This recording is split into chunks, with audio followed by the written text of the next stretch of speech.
choisi Jésus pour guider ma vie. Mon bien-aimé Jésus, il est à moi, je suis à lui. J'ai choisi Jésus pour guider ma vie.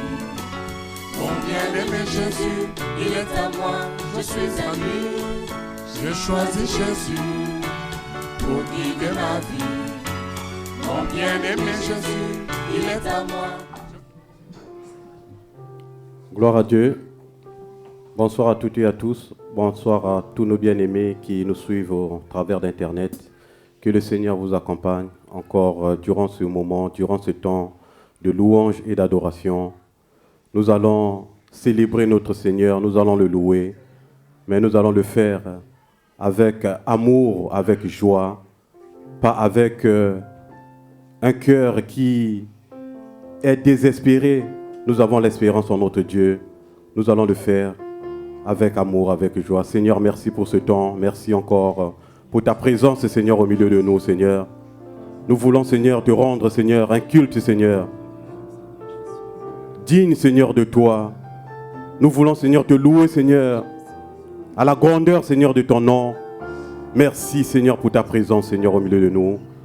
Donne-nous la joie, Seigneur. Donne-nous, Seigneur, le zèle encore, Seigneur, de te louer. Libère-nous, Seigneur, de toute pensée négative, Seigneur. De la lourdeur qui peut, Seigneur, nous empêcher de te louer. Nous voulons être libres, Seigneur, de te louer encore, Seigneur. Merci d'agir encore au milieu de nous. Nous te bénissons. Nous te rendons gloire, Seigneur. Nous te donnons gloire encore, Seigneur, parce que c'est toi seul qui mérite la gloire, Seigneur. Le monde donne gloire, Seigneur, aux humains. Le monde élève les humains. Mais nous voulons t'élever ce soir. Parce que tu es digne d'être adoré, d'être élevé, d'être glorifié. Alléluia. Bien-aimés, nous allons penser chant numéro 159. Je donne gloire à l'agneau.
T'adorer.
Seigneur, reçois la gloire au milieu de nous.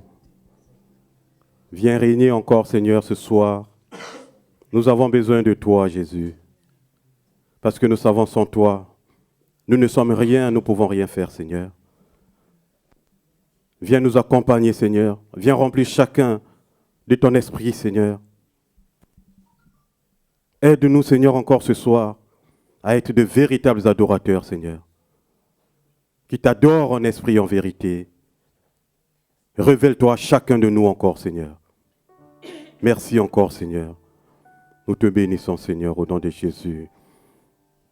Bien-aimés, il y a des situations parfois, on a comme l'impression que le Seigneur est loin de nous. On a nos attentes, on a comme l'impression que le Seigneur ne nous entend pas. Mais le Seigneur, la Bible dit, il a un plan merveilleux pour chacun de ses enfants. C'est nous qui sommes peut-être un peu trop pressés.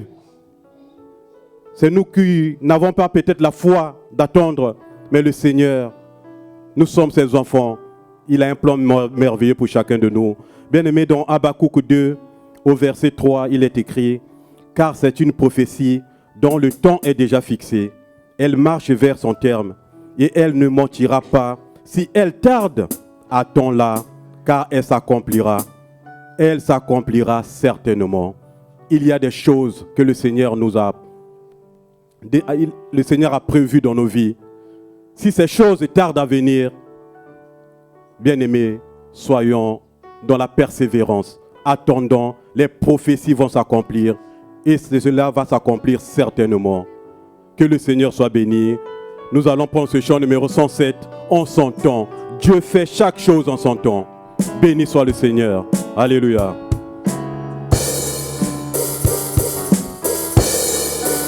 En ton temps,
Amen, amen.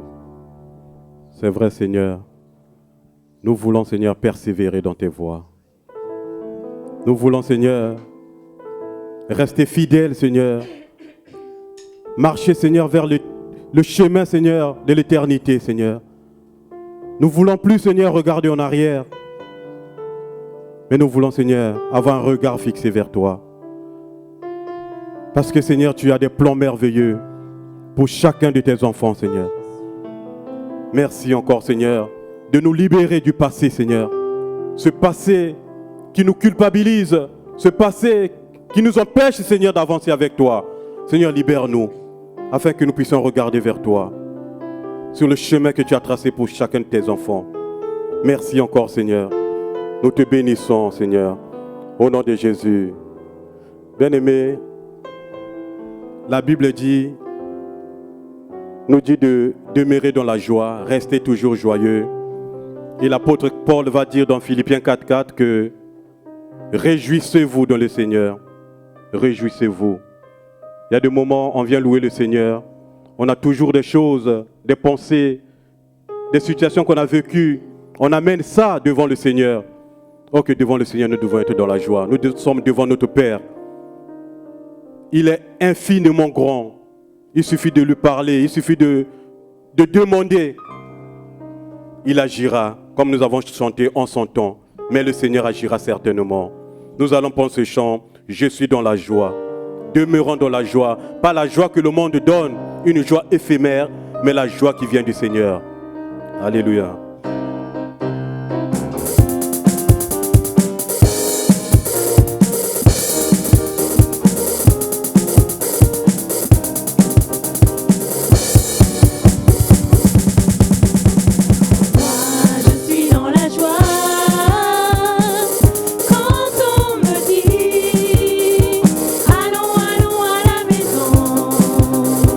De l'éternel, je suis dans la joie.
Alléluia, alléluia.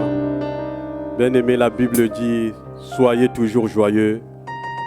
Si le Seigneur nous conseille d'être joyeux, parce qu'il sait que si on t'enlève ta joie, si les soucis envahissent ta vie, tu vas te détourner du Seigneur.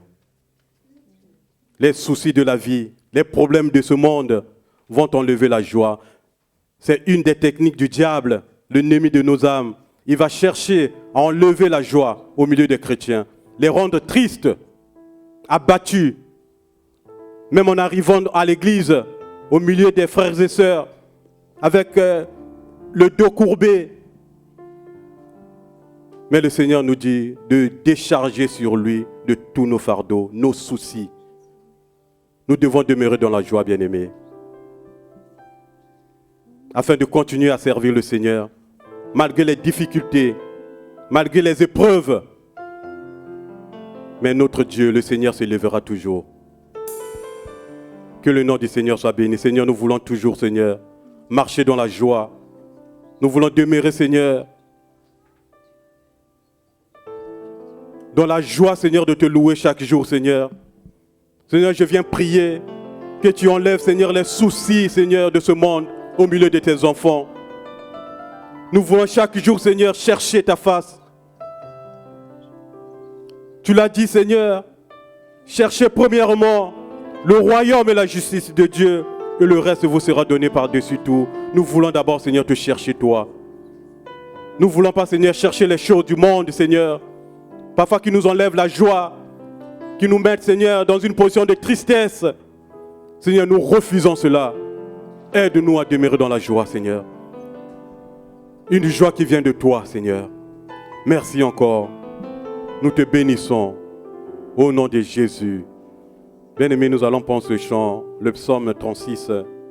Combien est précieuse ta bonté. Le chant 303.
lumière, nous voyons la lumière.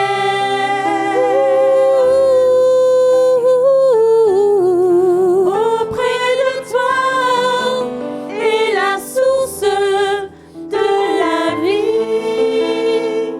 Par ta lumière, nous voyons la lumière.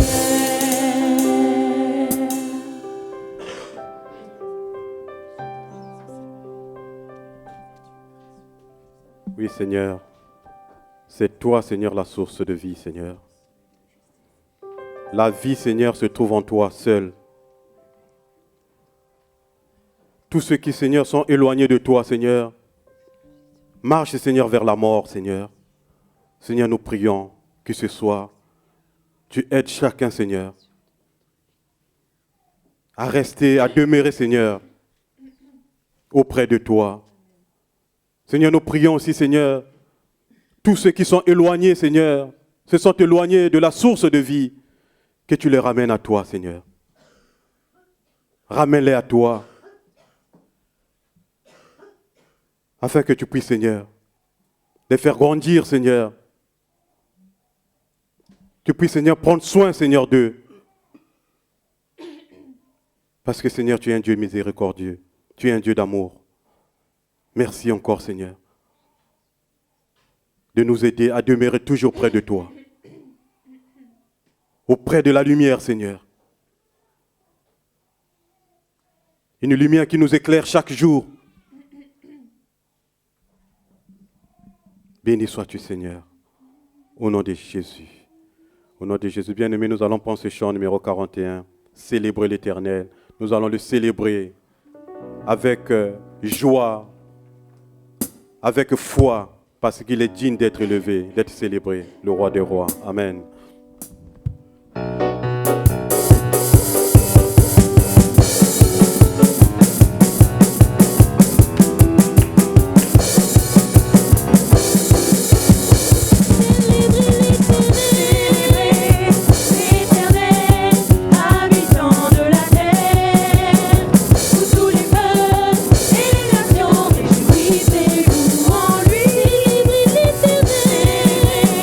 L'éternel,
Alléluia, alléluia.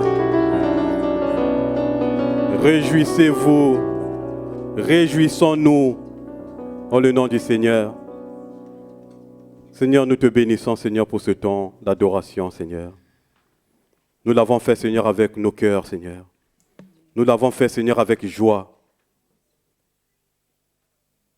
Seigneur, nous voulons aussi, Seigneur, grandir, Seigneur, dans ta parole, Seigneur.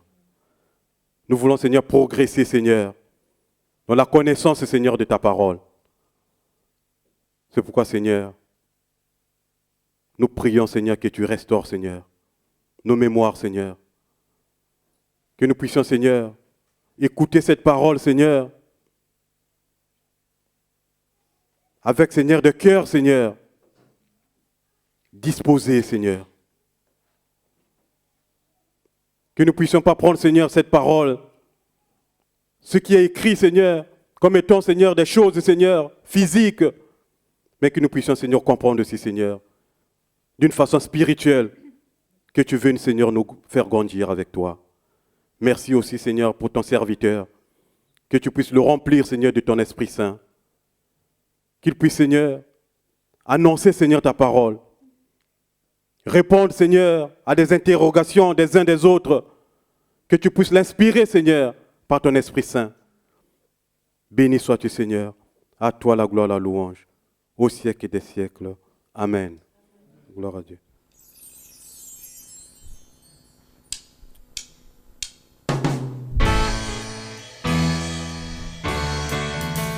J'ai choisi Jésus pour guider ma vie. Mon bien-aimé Jésus, il est à moi, je suis à lui. J'ai choisi Jésus pour guider ma vie. Mon bien-aimé Jésus, il est à moi, je suis à lui.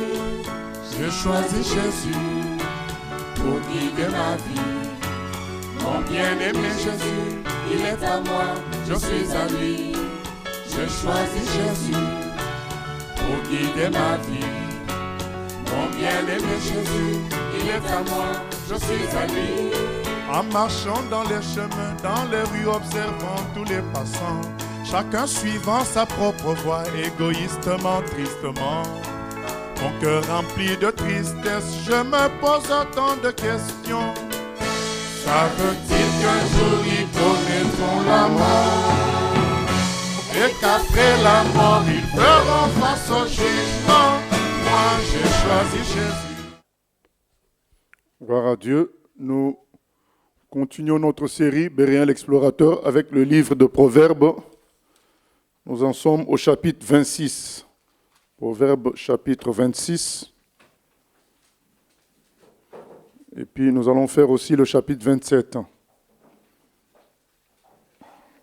Proverbe 26. Comme la neige en été et la pluie pendant la moisson, ainsi la gloire ne convient pas à un insensé. Comme l'oiseau s'échappe, comme l'hirondelle s'envole, ainsi la malédiction sans cause n'a point d'effet. Voilà, donc pour ceux qui sont toujours dans la peur d'être maudits alors qu'ils agissent dans la vérité, voilà le verset qui nous est donné, Proverbe 26, 2.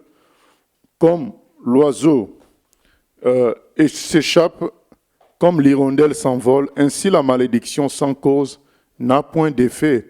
Il y a des pasteurs qui sont devenus des spécialistes de maudire les gens, alors qu'il est écrit « bénissez, ne maudissez pas ». Et beaucoup de chrétiens, à cause de cela, préfèrent ne plus dire la vérité. Nous ne disons pas qu'il faut manquer de respect aux gens, mais nous disons que la vérité, lorsque nous devons la dire, il faut la dire. Et beaucoup, à cause de peur, de malédiction, préfèrent taire la vérité. Et ce n'est pas bon. Il ne faut pas craindre une malédiction quelconque lorsque nous sommes dans la vérité, lorsque nous sommes dans la ligne de la parole de Dieu. C'est écrit, la malédiction sans cause, elle n'a point d'effet. Nous continuons. Le fouet est pour le cheval, le mors pour l'âne, et la verge pour le dos des insensés. Ne réponds pas à l'insensé selon sa folie, de peur que tu ne lui ressembles toi-même. Réponds à l'insensé selon sa folie, afin qu'il ne regarde pas comme sage, afin qu'il ne se regarde pas comme sage. Voilà, souvent, ça a troublé beaucoup de personnes, ces deux versets, parce que d'un côté, on dit « ne réponds pas à l'insensé selon sa folie », et en deuxième partie, on dit « réponds à l'insensé selon sa folie ». Donc, beaucoup de gens ont été troublés par cela, mais relisons, c'est écrit « ne réponds pas à l'insensé selon sa folie, de peur que tu ne lui ressembles toi-même ». Qu'est-ce que ça veut dire? Ça veut dire que, de la même manière que l'insensé a exprimé la folie, nous ne devons pas suivre la manière brutale, la manière insensée qu'utilise le fou, l'insensé pour s'exprimer. Nous ne devons pas lui ressembler. Voilà. L'insensé parle avec arrogance, l'insensé parle avec condescendance, l'insensé parle avec fierté, orgueil, et parfois avec des raisonnements décousus. Il nous est demandé de ne pas imiter ça. Il ne faut pas que nous, on réponde de la même manière. L'insensé parle parfois avec un ton élevé, en criant. Il nous est demandé de ne pas faire même la même chose. C'est pourquoi c'est écrit « de peur que tu ne lui ressembles toi-même ». Tu ne dois pas faire comme lui. Lui, il a crié, toi aussi tu veux crier. Il a menti, toi aussi tu veux mentir. Non. Nous n'avons pas à répondre de la même manière que l'insensé. C'est ça le verset, le premier verset. Ne réponds pas à l'insensé de la même manière que lui s'est exprimé. C'est ce que ça veut dire. Maintenant, le deuxième verset qui dit « réponds à l'insensé selon sa folie, afin qu'il ne se regarde pas comme sage ». Ça veut dire, quand tu réponds, tiens compte du fait que tu as en face de toi un insensé, un fou. Donc tu dois répondre, tu ne dois pas répondre comme si tu parlais à un homme sage. Prendre tout ton temps, expliquer les choses. Non, tu parles à un insensé. Il a besoin d'entendre quelque chose qui lui démontre sa folie. Voilà. Et Jésus avait l'habitude de faire comme cela. On vient lui poser une question, il répond par une autre question pour amener la personne à se rendre compte de son erreur. Voilà. Mais il ne répond pas de la même manière que la personne, mais il répond d'une manière différente, mais en montrant à l'autre sa bêtise. Quand on dit, ah, mais il faut payer l'impôt à qui? Mais il dit, rendez à César ce qui est à César, à Dieu ce qui est à Dieu. Il répond, pas en commençant à expliquer l'impôt, ça a été fait de telle manière que le monde vive bien ou quoi que ce soit. Non, il ne donne pas de longues explications comme s'il formait un disciple. Il a en face de lui des insensés qui cherchent à le piéger, alors il tient compte de leur folie et il leur répond pour qu'ils se rendent compte de leur bêtise. Qu'est-ce qu'il y a comme image là? C'est l'image de César. Rendez à César ce qui est à César, de sorte que l'insensé lui-même se retrouve un peu bête. Voilà ce que ça veut dire. Oui? Oui, j'aimerais revenir sur le premier verset. Comme la neige en été et la pluie pendant la moisson, ainsi la gloire ne convient pas à un insensé. Est-ce que c'est à cause de ça, aujourd'hui, Dieu ne manifeste plus sa gloire dans son Église, puisqu'il y a tellement d'insensés? Effectivement, il y a tellement d'insensés. Des gens qui ne savent pas ce qu'ils font vraiment, ou qui pensent servir Dieu, mais en leur manière, c'est des insensés pour Dieu. Voilà, des gens qui pensent que c'est l'argent qui permet de servir Dieu. Des gens qui pensent que c'est le succès que nous devons rechercher. Ce sont des insensés. Et comment Dieu va les revêtir de gloire, ce n'est pas possible. Ils se créent eux-mêmes leur propre gloire. Oui? Ah, c'est bon? Ok. Verset 6. Il se coupe les pieds, il boit l'injustice, celui qui donne des messages à un insensé. Comme les jambes du boiteux sont faibles, ainsi est une sentence dans la bouche des insensés. c'est attacher une pierre à la fronde que d'accorder des honneurs à un insensé. Voilà, déjà la personne est insensée. Si en plus vous lui faites beaucoup d'honneur, vous le rendez davantage fou. Donc c'est comme si vous lui donnez une arme pour frapper les autres. Déjà que la personne se comporte en insensé. On sait que c'est une personne folle d'orgueil et on vient en plus lui faire des honneurs. Alors là, c'est comme si on lui mettait une arme dans les mains. Il va se croire Dieu et il va commencer à faire du mal aux autres, à vouloir régner là où il ne peut pas et il va faire beaucoup de dégâts. Donc nous ne devons pas encenser l'insensé. Voilà, il faut faire attention à cela. Voilà, ce livre ce chapitre 26 est consacré à l'insensé et au paresseux, en gros. Voilà, là, pour une fois, on a pu tirer un titre, donc l'insensé et le paresseux. Voilà, nous continuons. Comme une épine qui se dresse dans la main d'un homme ivre, ainsi est une sentence dans la bouche des insensés. Comme un archer qui blesse tout le monde, ainsi est celui qui prend à gage les insensés et les premiers venus. Comme un chien qui retourne à ce qu'il a vomi, ainsi est un insensé qui revient à sa folie. Voilà, donc c'est des gens, lorsqu'on leur fait confiance, c'est comme si on leur a donné une arme contre soi-même, contre nous-mêmes. Voilà, il faut faire très attention à les premiers venus, leur donner des responsabilités ou faire d'eux des colonnes de quelque chose. Il faut prendre du temps parce qu'il y a beaucoup d'insensés qui ne se dévoilent comme insensés qu'avec un certain temps. C'est pourquoi il est écrit dans la parole, nous ne devons pas donner de responsabilité à un nouveau converti parce que dans un premier temps, même s'il a l'amour pour Dieu, mais il n'a pas encore la sagesse, la maîtrise de soi, il n'a pas encore une connaissance qui lui permet de rester sensé. Voilà. Souvent, le nouveau converti, n'ayant pas un panorama des choses de Dieu, risque de commettre des erreurs dans son ignorance et faire des bêtises. Nous n'annulons pas le fait que Dieu peut l'utiliser, bien sûr. Voilà. Si tu vois un homme qui se croit sage, il y a plus à espérer d'un insensé que de lui. Le paresseux dit, il y a un lion sur le chemin. Voilà, là nous commençons le paresseux. Donc avant d'attaquer le paresseux, nous commentons encore le verset 12. Si tu vois un homme qui se croit sage, il y a plus à espérer d'un insensé que de lui. Donc qu'est-ce que ça veut dire? Ça veut dire que celui qui se croit sage est déjà insensé. Puisqu'on dit qu'il y a plus à espérer d'un insensé que de lui. Donc, il ne faut pas se croire sage. Il faut vivre. Il faut dépendre de Dieu. Il faut dépendre de sa parole. Mais dès qu'on s'estime sage, on s'est fermé à quelque chose qui peut venir de Dieu pour nous aider. Parce qu'il est écrit, Dieu résiste aux orgueilleux. Voilà. Et il fait grâce aux humbles. Nous allons lire le Proverbe 3, 5. Bon, on est déjà dans Proverbe, mais c'est un passage qui est très très important. Proverbe 3,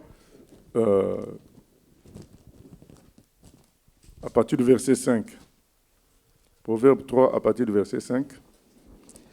Confie-toi en l'Éternel de tout ton cœur et ne t'appuie pas sur ta sagesse. Reconnais-le dans toutes tes voies et il aplanira tes sentiers. Ne sois pas sage à tes propres yeux. Crains l'Éternel et détourne-toi du mal. Ce sera la santé pour tes muscles et un rafraîchissement pour tes os. Voilà, bien-aimé. Ne te prends pas sage à tes propres yeux.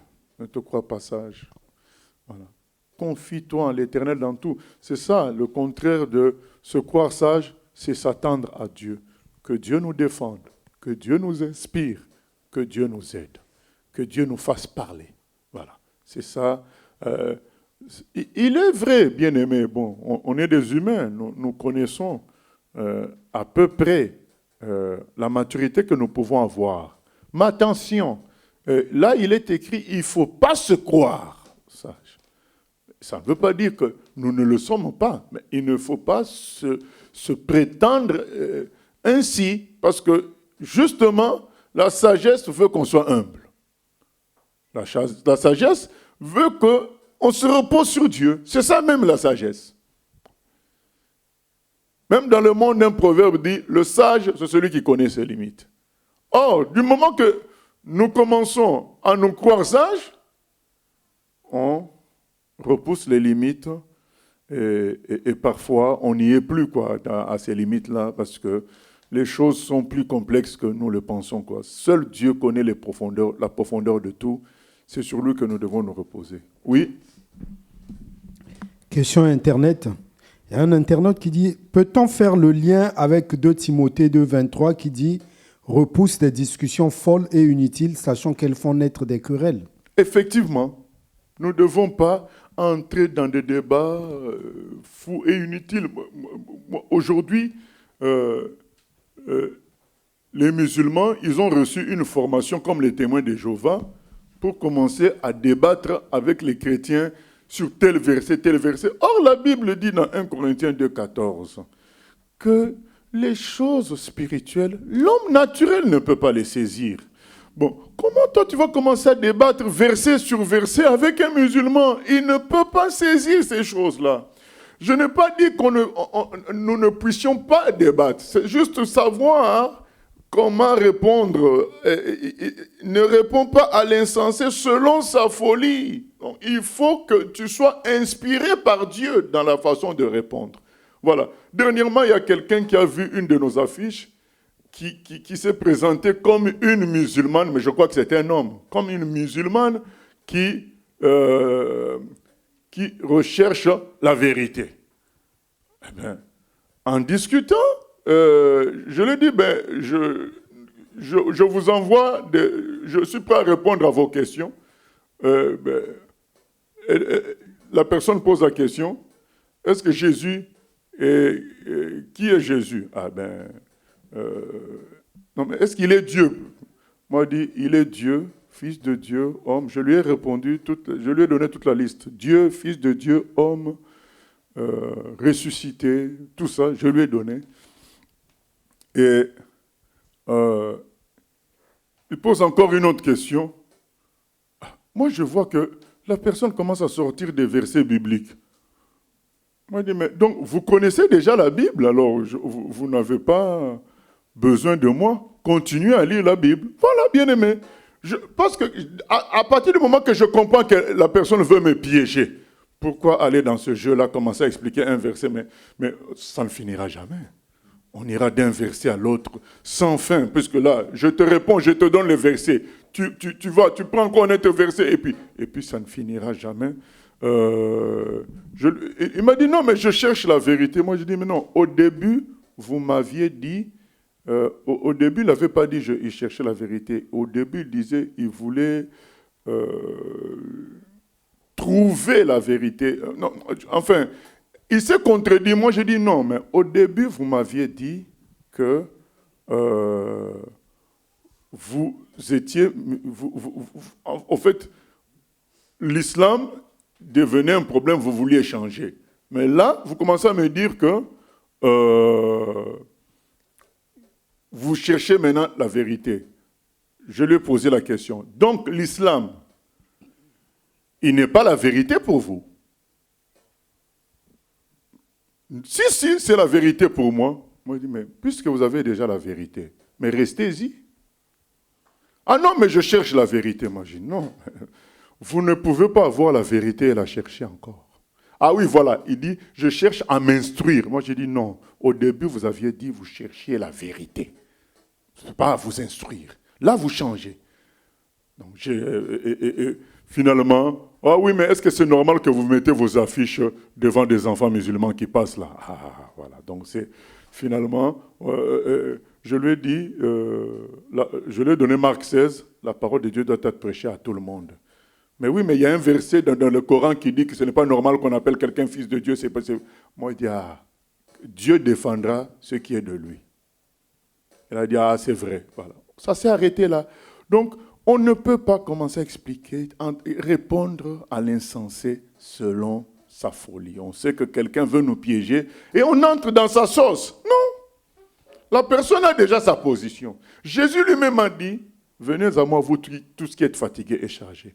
Si quelqu'un recherche à être sauvé, on est tout entier, on est tout oui, comme on dit, on écoute, on explique, pas de problème. Mais si nous voyons que nous avons affaire à quelqu'un qui est dans sa folie de croire que l'islam est vrai, parce que c'est une folie de croire que l'islam est vrai quand vous suivez un prophète qui a épousé une fille de 6 ans. Voilà, donc c'est une folie.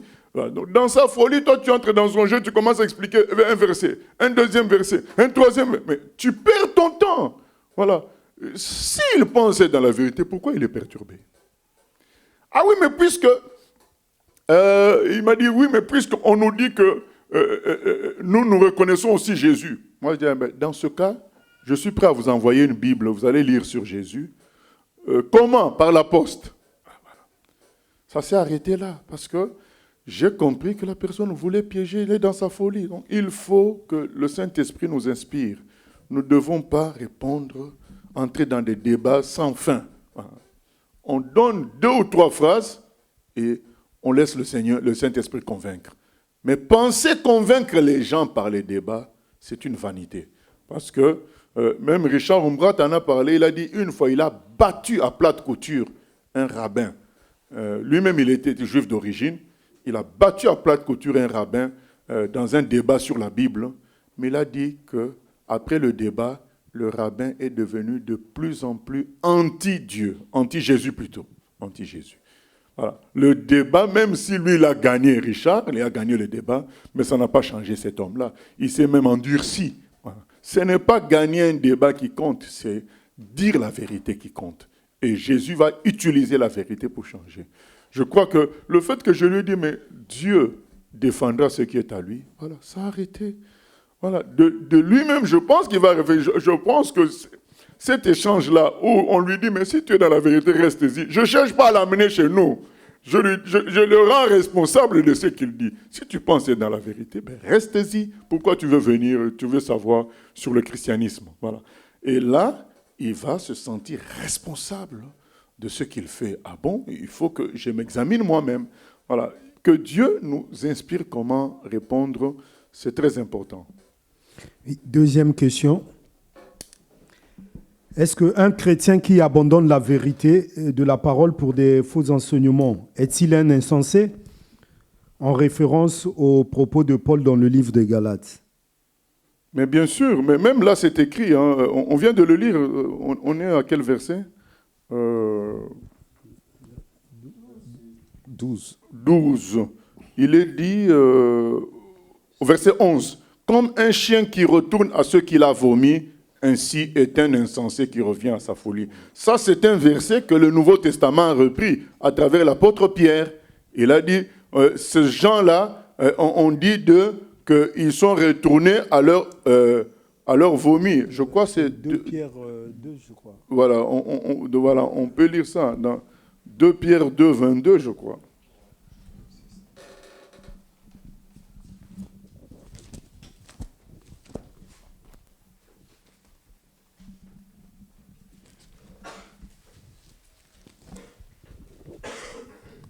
De Pierre 2, verset 22.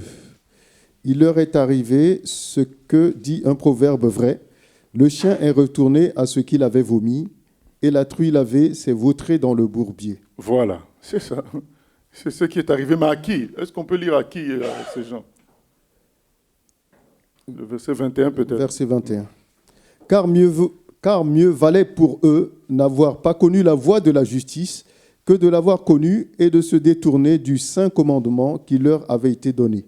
Voilà, donc ces gens-là, ils se sont détournés. Ils avaient connu, mais ils sont retournés. C'est des insensés, ils sont retournés à ce qu'ils avaient vomi. Voilà, puisque c'est ce que je dis souvent quand je parle de tout ce qui est rap chrétien, rock chrétien.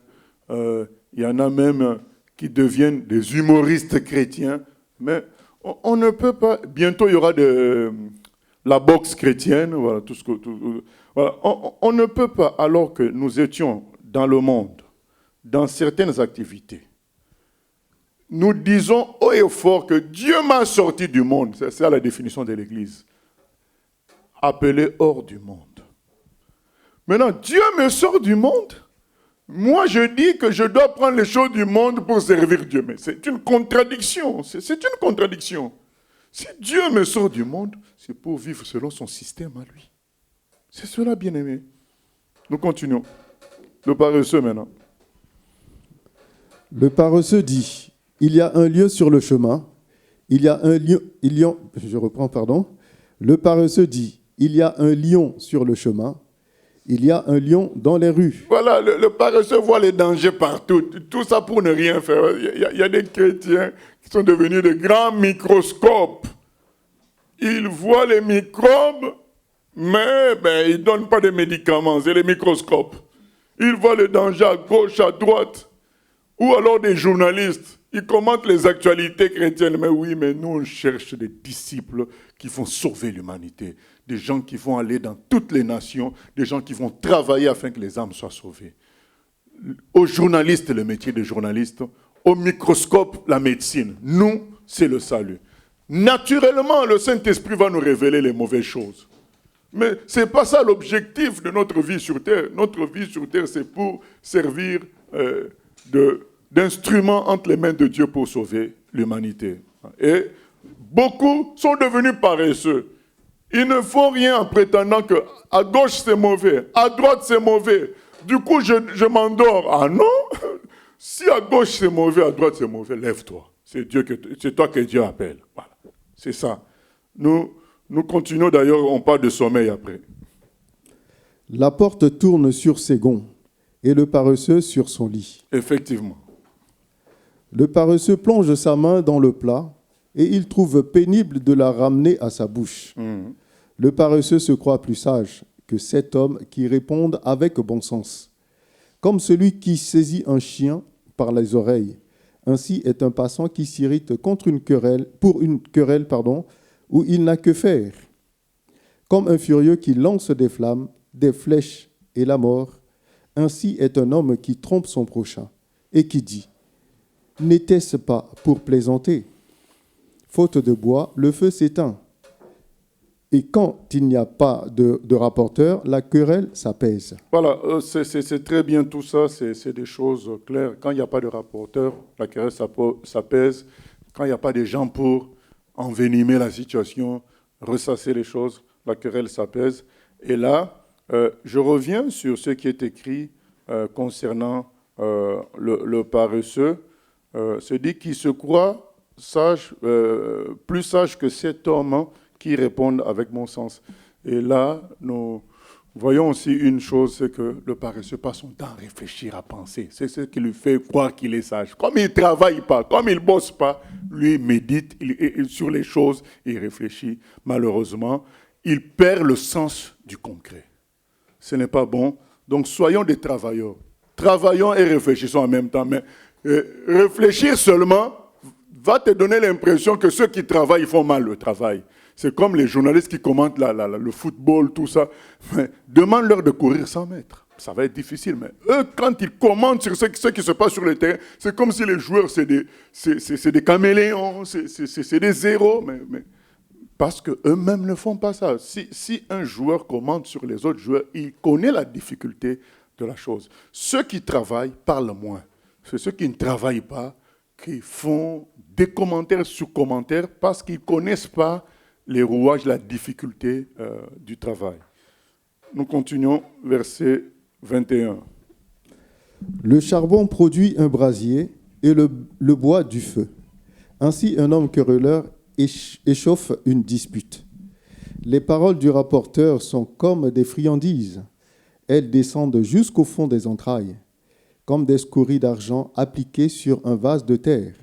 Ainsi sont des lèvres brûlantes et un cœur mauvais. Par ses lèvres, celui qui est se déguise, et il met au-dedans de lui la tromperie.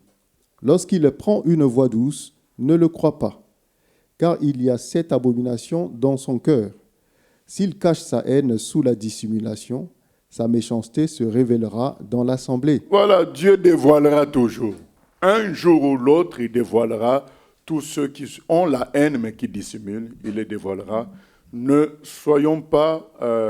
devenons pas des espions qui allons commencer à chercher à savoir qui a dit quoi. soyons calmes, Dieu lui-même s'occupera de cela, il dévoilera la ruse des méchants. Oui, question? Oui, les internautes demandent si tu peux expliquer le verset 17. Comme celui qui saisit un chien par les oreilles, ainsi est un passant qui s'irrite pour une querelle où il n'a que faire. Oui, parce que quand tu saisis un chien par les oreilles, tu risques de te faire mordre. Voilà, donc à se mêler des choses qui ne te concernent pas, ça peut se retourner contre toi. Il faut apprendre à rester à sa place, voilà, parfois. Voilà. Sauf quand les gens sont en danger. Mais se mêler de tout, tu entends deux personnes par là, tu viens dire un mot. Là-bas, quelque chose, tu viens dire un mot. Un jour, ça va finir en réalité contre toi, quoi. Oui, et puis l'internaute demande donc être journaliste, c'est pas bien. Je crois qu'il prend journaliste dans le sens propre, peut-être. Non, c'est pas mauvais d'être journaliste dans le sens propre, si on est honnête aussi. Hein. Voilà. Il faut être honnête, rapporter les faits tels qu'ils sont. Mais c'est que pourquoi nous employons le terme journaliste? Le journaliste commente, il n'agit pas. Il rapporte les choses, il n'agit pas, il ne travaille pas. C'est ça. Qu'on le mette président, qu'on le mette ministre, on va voir s'il peut faire quelque chose.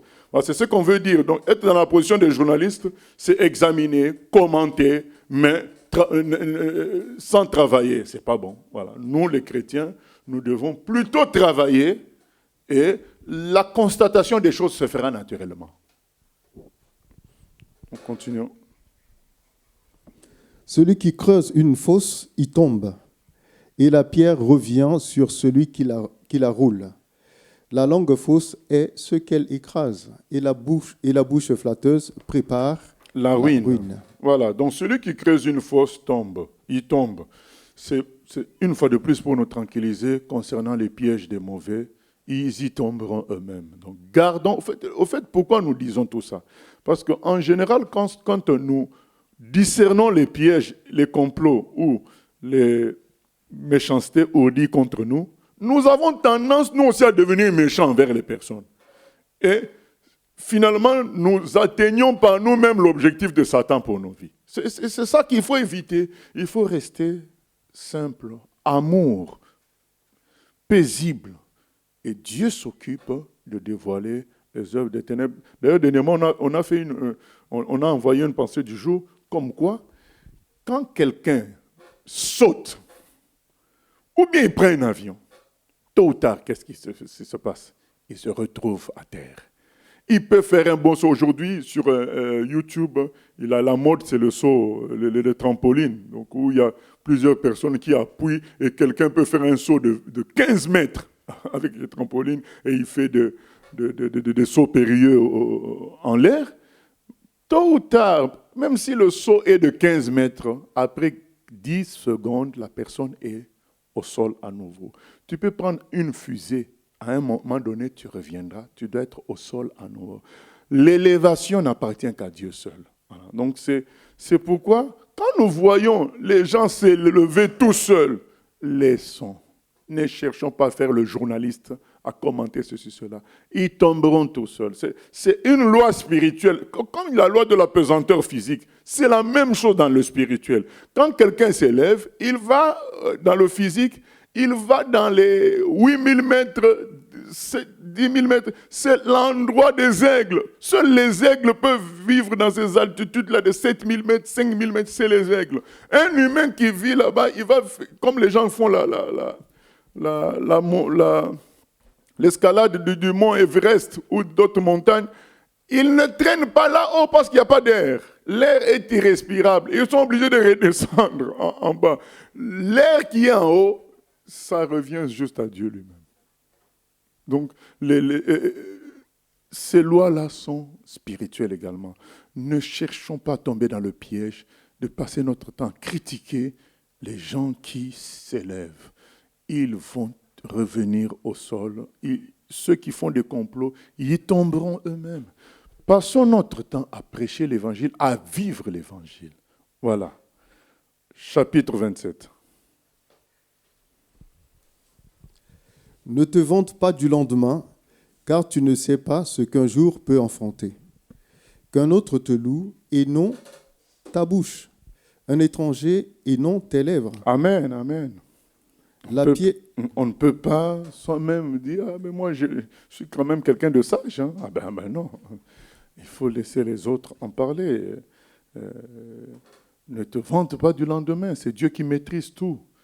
Quand on dit ne te vante pas du lendemain, nous tous, nous nous en vantons sans nous en rendre compte. Quand nous ne prions pas pour demander les choses pour le lendemain, quand nous ne disons pas, Seigneur, donne-nous la nourriture demain, ça veut dire que nous pensons que nous nous suffisons.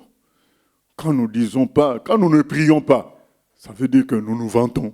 Parce que nous croyons que nous pouvons nous débrouiller tout seuls. C'est ça, parce que les gens pensent que se vanter, c'est le dire, je crois que je suis fort. Pas forcément. Notre attitude de manque de prière, de non-prière pour beaucoup de choses qui nous arrivent, montre que nous pensons nous-mêmes nous débloquer les situations. C'est se vanter aux yeux du Seigneur. La pierre est pesante et le sable est lourd, mais l'humeur de l'insensé pèse plus que l'un et l'autre. La fureur est cruelle et la colère impétueuse, mais qui résistera devant la jalousie? Ah oui, qui résistera devant la jalousie? Vous savez, la jalousie est non seulement méchante, mais elle est bête. Parce que vous allez voir quelqu'un qui est millionnaire, mais il va être jaloux d'une petite voiture, d'un homme simple, mais une voiture un peu spéciale. Mais lui, il est millionnaire. Au fait, la jalousie, donc d'ailleurs, le verset va venir sur ça, sur le fait que l'homme les yeux sont insatiables. La jalousie sort de l'entendement, quoi. Sort de l'intelligence. Vous allez voir des gens qui ont tout, vouloir encore tout, mais finalement, tout ça par jalousie. La jalousie va jusqu'au point que même un frère peut être jaloux de son frère. C'est pas normal, puisque c'est le même camp. C'est pas normal. Les autres mots sont visibles, mais la jalousie, elle est mauvaise, parce qu'elle est sourde, mais elle détruit beaucoup. Elle détruit beaucoup. Des gens prennent des positions, prennent des chemins juste par jalousie. Et ces chemins-là vont les mener à leur perte comme ça. Il faut savoir se mettre à la dernière place dans tout. Dans tout. Dans tout. Tu te mets à la dernière place, comme ça tu es tranquille. La jalousie, comme le frère le dit là, mais c'est... qui résistera devant la jalousie? Ça détruit fortement. Il faut vraiment s'habituer à prendre la dernière place, comme ça tu es tranquille. Nous continuons. Mieux vaut une réprimande ouverte qu'une amitié cachée. Les blessures d'un ami prouvent sa fidélité, mais les baisers d'un ennemi sont trompeurs. Voilà. Une amitié cachée, c'est-à-dire que, oui, tu aimes quelqu'un, mais tu lui dis jamais la vérité. Au fait, tu veux juste que tout se passe dans la paix. Non. C'est ce qui est écrit là, c'est quoi? C'est mieux vaut une réprimande ouverte que de se dire, bon, je suis son ami, je préfère pas que les choses soient connues, ou bien que... Enfin, tu ne travailles pas à la croissance, à la transformation de ton ami. C'est pas normal. Parfois, il faut une réprimande pour changer les choses. Fortement, on a vu avec le frère Paul qui a réprimandé Pierre en public. Ce n'était pas pour le rabaisser, c'était parce que l'erreur que commettait Pierre pouvait influencer beaucoup de gens. Donc, pour éviter que beaucoup de gens soient influencés par ça, il a repris, parce que les gens voyaient le comportement de Pierre. Il l'a repris en public, ce n'était pas pour le rabaisser en public. Mais c'est le vrai lien d'amour qui l'initiait à Pierre, qui l'a amené à faire ça. C'est ça, vaut mieux une réprimande ouverte qu'une amitié cachée. On dit, moi je l'aime beaucoup, mais je le laisse dans l'erreur. C'est pas bon. Et c'est pourquoi c'est écrit, les blessures d'un ami prouvent sa fidélité. Un ami qui te blesse, mais par amour, c'est mieux. Ça prouve qu'il tient vraiment fortement à toi parce que seule la vérité sauve. Cet ami-là est conscient que c'est la... est plutôt attaché à ton salut. C'est pourquoi il te dit la vérité. Mais l'autre, ce n'est qu'un complice qui veut juste être avec toi, mais te laisser dans l'erreur. Donc c'est un complice, c'est tout. Ce n'est pas un ami. Continuons. Celui qui est rassasié foule aux pieds le rayon de miel, mais celui qui a faim trouve doux tout ce qui est amer. Ah oui, on le voit souvent après les jeûnes et prières, tout devient bon, même les arachides, ça devient bien, donc on mange le tout, puisqu'on a faim. Et c'est pourquoi le Seigneur dit aussi que celui qui a soif, qu'il vienne. Voilà. Que celui qui a faim, qu'il vienne. C'est valable dans les choses spirituelles. Si quelqu'un n'a pas soif, n'a pas faim, vous pouvez parler, rien ne va se passer. C'est pourquoi, dans ce que nous faisons, la parole a un double rôle. Le rôle de créer la faim et la soif, et le rôle d'assouvir cette faim et cette soif-là. La parole joue les deux rôles. Alors, ne nous comportons pas avec un homme, une femme qui n'a pas faim, qui n'a pas soif, comme si elle avait faim ou soif. À quelqu'un qui n'a pas faim ou soif, nous devons dire des paroles qui créent la faim, qui créent la soif, et à celui qui a vraiment faim, donner tout, parce que il a besoin d'être rassasié. Comme l'oiseau qui erre loin de son nid, ainsi est l'homme qui erre loin de son lieu. L'huile et le parfum réjouissent le cœur, et les conseils affectueux d'un ami sont doux. N'abandonne pas ton ami et l'ami de ton père, et n'entre pas dans la maison de ton frère au jour de ta détresse. Mieux vaut un voisin proche qu'un frère éloigné. Voilà, et comme l'oiseau qui erre loin de son nid, ainsi est l'homme qui erre loin de son lieu. Le lieu pour nous, c'est quoi? C'est là où Dieu t'appelle, là où Dieu te veut. Si tu n'es pas là où Dieu te veut, tu es en train de construire dans le vide. Vaut mieux être là où Dieu te veut. Et c'est là que se trouve aussi ta protection. C'est ton nid. C'est là aussi que se trouve ta protection. Beaucoup de gens disent, moi je vois les choses, j'aimerais bien, mais c'est pas ça. C'est pas ce que Dieu veut. Il faut être là où Dieu veut que tu sois, pas là où tu aimerais bien qu'il y ait ceci, qu'il y ait cela. Là tu suis tes propres caprices. Il faut être là où Dieu veut que tu sois. C'est important. Mon fils, sois sage et réjouis mon cœur, et je pourrai répondre à celui qui m'outrage. L'homme prudent voit le mal et se cache. Les simples avancent et sont punis. Prends son vêtement, car il a cautionné autrui. Exige de lui des gages à cause des étrangers. Si l'on bénit son prochain à haute voix et de grand matin, cela est envisagé comme une malédiction. Voilà. Si on bénit à haute voix de grand matin, nous attirons la convoitise des gens qui sont tout autour et des mauvais esprits. Nous devons faire les choses dans la simplicité. À élever les gens en public, élever les gens, c'est les mettre en position de fragilité, puisque tout le monde les voit et tout le monde peut les attaquer. Voilà. Oui. Question Internet. Comment savoir si Dieu est en accord avec ou non là où on se trouve, avec le lieu où on se trouve? On le saura. On le saura. Ça, je ne peux pas donner de règles là-dessus. Il est écrit que le Saint-Esprit nous conduira dans toute la vérité. Nous avons nos prédécesseurs comme Joseph qui était bien dans la prison, qui savait que c'était l'endroit où Dieu le voulait.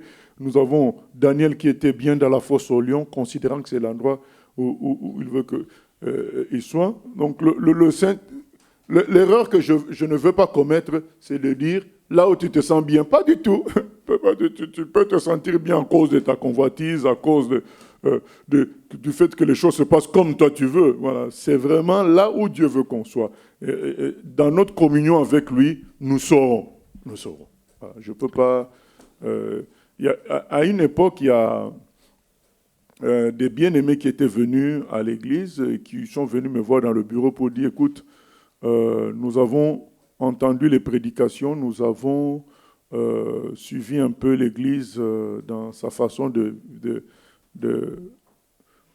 fonctionner, et nous pensons que c'est là que nous devons être. Moi, je leur ai dit, ce n'est pas comme ça que ça se passe. Pour être quelque part, il faut être convaincu que Dieu veut que vous soyez là. Je ne dis pas qu'il ne faut pas examiner les autres choses. Est-ce que la parole, c'est la parole, la bonne parole? Oui, ça, c'est le devoir de l'homme, la responsabilité de l'homme, après d'examiner ça en fonction de la Bible. Mais dire que nous restons puisque la parole est bien prêchée, ce n'est pas suffisant. Il faut aussi que Dieu veuille, parce qu'il peut nous amener à un autre endroit où la parole aussi est bien prêchée. Moi, je dis, le but de tout ça, c'est quoi? C'est que votre responsable direct soit Dieu lui-même. Nous, on est des sous-responsables. De sorte que, un jour, il peut arriver qu'il y ait des difficultés. Si vous savez que c'est entre vous et Dieu, vous consulterez Dieu. Mais si c'était parce que tout va bien comme vous l'entendez, le jour où ça n'ira pas comme vous l'entendez, ça ne veut pas dire que vous avez raison.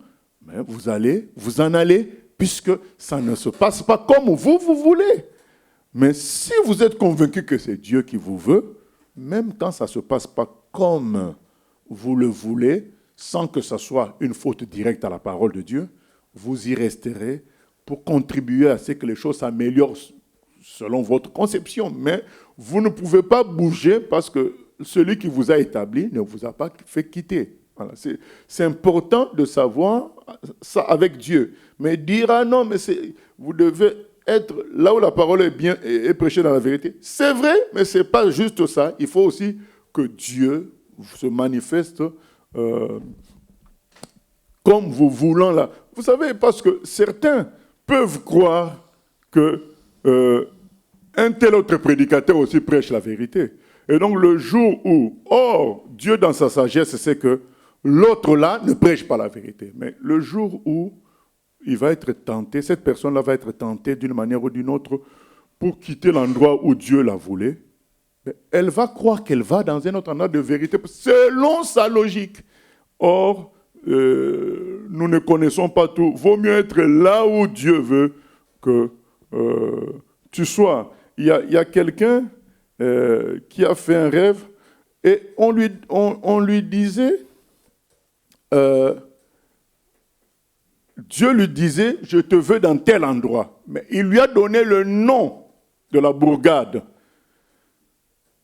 Lui, il connaissait cet endroit, mais il ne connaissait pas le nom de la bourgade. Et quand il s'est réveillé, il a enquêté, il a dit, mais je connais cet endroit, mais je suis déjà les enseignements de cet endroit-là. Mais pourquoi Dieu ne m'a pas dit clairement? Lui-même l'a dit, je comprends. S'il m'avait montré un humain, j'allais dire, mais ça, ce sont mes propres pensées, parce que je connais la personne. Dieu m'a donné le nom de la ville, de la bourgade, comme ça, c'est clair que c'est lui. Ouais, donc c'est important que Dieu lui-même nous mette en sécurité par rapport à ça, même si nous pouvons dire, mais les conditions sont réunies, nous sommes des humains, nous pouvons aussi nous tromper. Si on se réfère au verset 10, donc on ne doit pas abandonner nos amis qui sont dans le monde. Oui, pas dans le sens de faire les mêmes choses qu'eux, mais de les considérer comme des frères dont nous sommes responsables en quelque sorte concernant leur avenir spirituel. Donc nous devons garder un contact qui tienne compte de nos relations passées, effectivement, oui. Par rapport au verset 14, est-ce pour cela qu'il ne faut pas trop exposer ses projets, rester dans la discrétion avec le Seigneur concernant le projet? Oui, partager à des gens matures dans la discrétion, avec des gens matures qui peuvent nous aider, oui, effectivement. Dans beaucoup d'églises, certains pasteurs disent qu'il faut déclarer dans ta vie, dans ta famille, etc. Et certains écrivent ces déclarations quotidiennes là sur les réseaux sociaux. Facebook, WhatsApp n'est pas bénir à haute voix. Je n'ai pas compris. Il déclare En fait, quoi? il dit- Il déclare quoi? Les bénédictions, certainement, les... Oui, oui, c'est s'exposer. Commencer à dire des choses de sa vie comme ça en public, c'est s'exposer. Effectivement. Nous continuons. Verset 15. Une gouttière continue dans un jour de pluie et une femme querelleuse sont choses semblables. Celui qui la retient retient le vent et sa main saisit de l'huile. Comme le fer aiguise le fer, ainsi un homme excite la colère d'un homme. Celui qui soigne un figuier en mangera le fruit, et celui qui garde son maître sera honoré. Comme dans l'eau, le visage répond au visage, ainsi le cœur de l'homme répond au cœur de l'homme. Amen, amen. Je suis d'accord avec cette phrase-là. Et j'en parle souvent à beaucoup de frères et sœurs. Je dis que notre cœur est capable d'écouter ce que un autre cœur pense ou veut. Voilà. Le cœur a des capacités de communication qui dépassent les yeux, qui dépassent nos sens extérieurs. C'est une réalité. C'est pourquoi il faut avoir un bon cœur. Et quand tu as un bon cœur, les autres, sans parfois discuter avec toi, savent que tu as un bon cœur. C'est des communications spirituelles d'une autre dimension. C'est une réalité. Ainsi, le cœur de l'homme répond au cœur de l'homme. Un cœur peut sentir ce que l'autre cœur pense. D'où l'importance de soigner son cœur plus que toute autre chose. Le séjour des morts et l'abîme sont insatiables. De même, les yeux de l'homme sont insatiables. Effectivement. Les yeux ne s'arrêtent jamais. Ne s'arrêtent jamais. Nous voyons ça avec les yachts. Donc quelqu'un va avoir un yacht aujourd'hui. Dès qu'il voit l'autre riche fabriquer un yacht beaucoup plus beau, lui il va en fabriquer. Mais il faut suivre ces actualités-là. Il y en a qui vendent leur yacht chaque année pour en acheter un autre ou pour en faire construire un autre.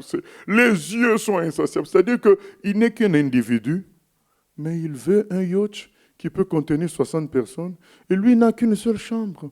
Voilà. Les yeux, quand on a montré la maison de Ben Ali vivait avec sa femme et un seul fils. Mais quand vous voyez la maison peut contenir 60 personnes. Et quand vous voyez la chambre de ce garçon-là, les robinets sont en or. Mais vous vous dites, mais à quoi sert tout ça? Vous êtes 3 personnes. 3 personnes. Les yeux sont insatiables. C'est pourquoi il ne faut pas céder aux yeux. Cherchez toujours à satisfaire ce qu'on voit. C'est très dangereux parce que ça ne finira jamais. Il y a des moments, il faut faire comme si tu n'as pas vu, tu continues ta route. Vouloir, mais je veux ça, ça ne finira jamais. Ça ne finira jamais, il faut apprendre à se contenter.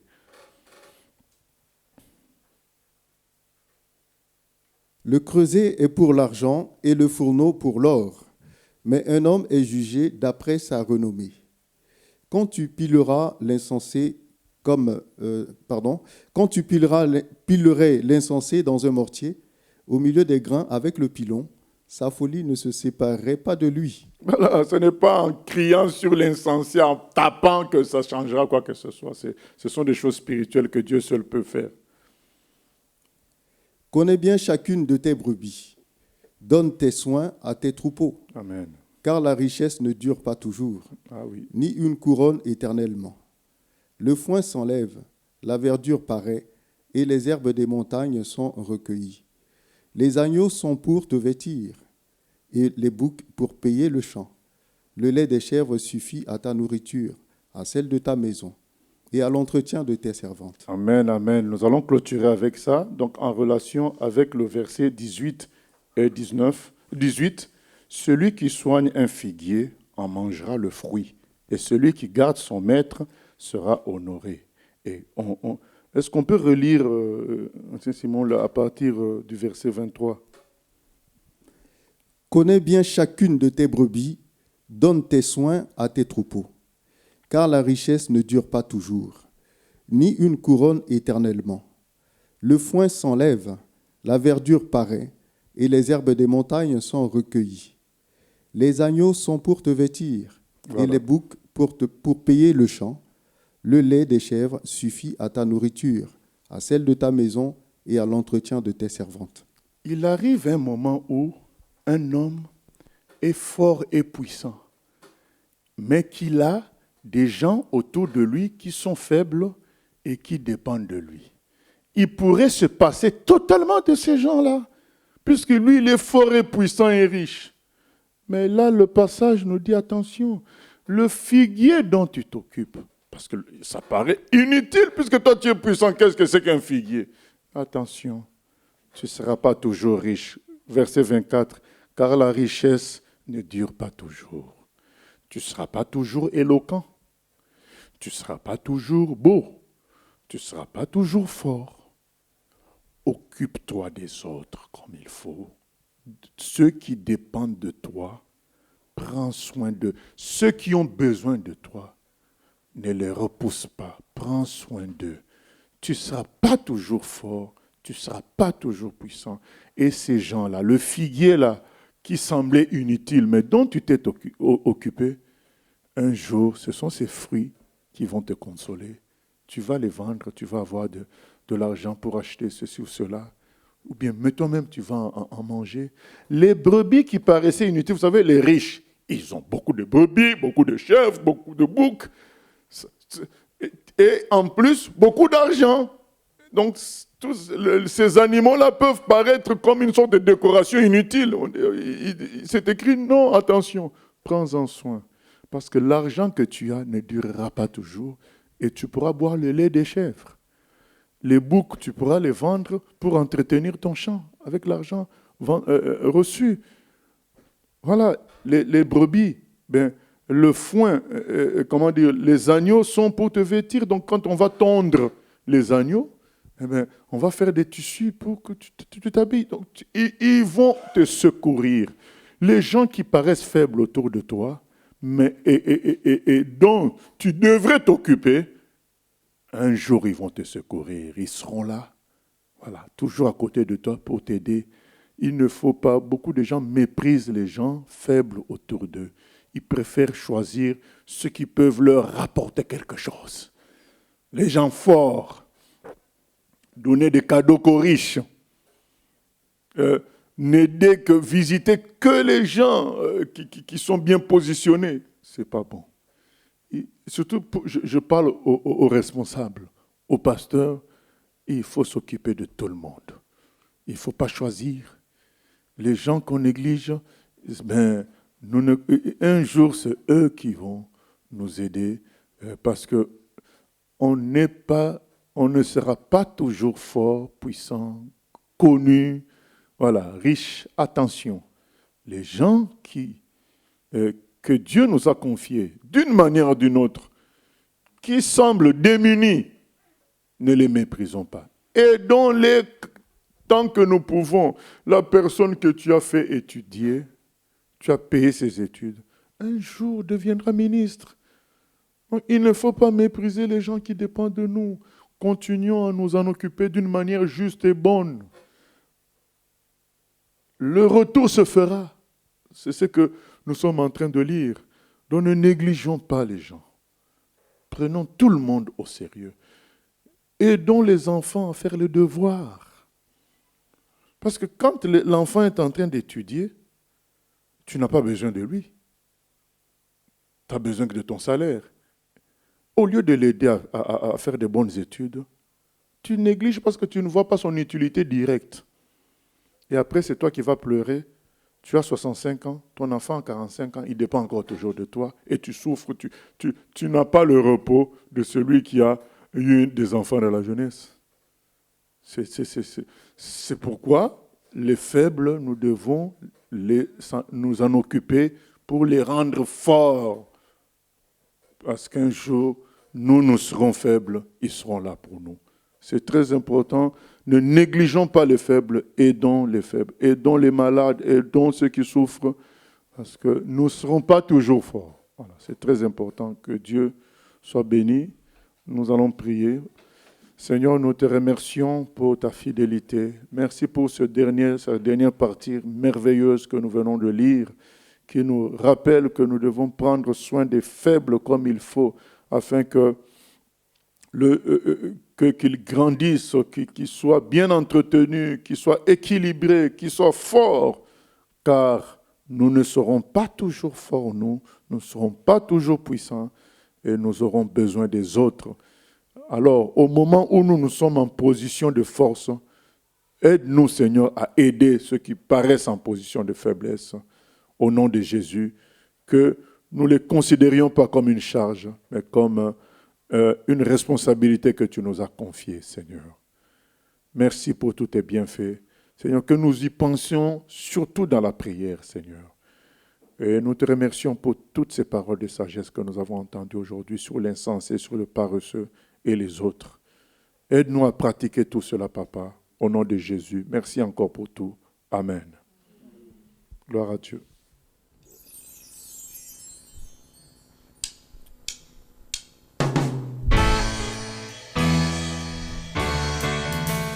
J'ai choisi Jésus pour guider ma vie.